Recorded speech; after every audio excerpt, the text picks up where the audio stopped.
പണം ഉണ്ടാകുമ്പോൾ നമ്മുടെ മിടുക്കൊണ്ടല്ല ദൈവം തരുന്നതാണെന്ന് കരുതണം. അതുപോലെ നഷ്ടപ്പെടുമ്പോൾ അവൻ തിരിച്ചെടുത്തതാണെന്ന് കരുതിയാൽ മതി.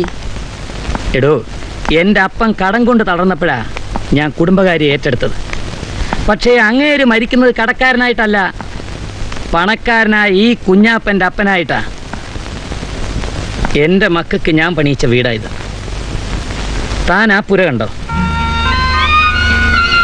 ഞാൻ ജനിച്ചതവിടെ. എന്തുകൊണ്ടാണ് ഞാനത് പൊളിച്ചു പണിയാതെ ഇങ്ങനെ നിലനിർത്തിയിരിക്കുന്നതെന്ന് തനിക്കറിയാം. എൻ്റെ തുടക്കം എവിടെ നിന്നാണെന്ന് ഓർമ്മിക്കാൻ എനിക്ക് ബുദ്ധിമുട്ടും മനപ്രയാസവും വരുമ്പോൾ ഞാൻ അവിടെ ചെന്നിരിക്കും.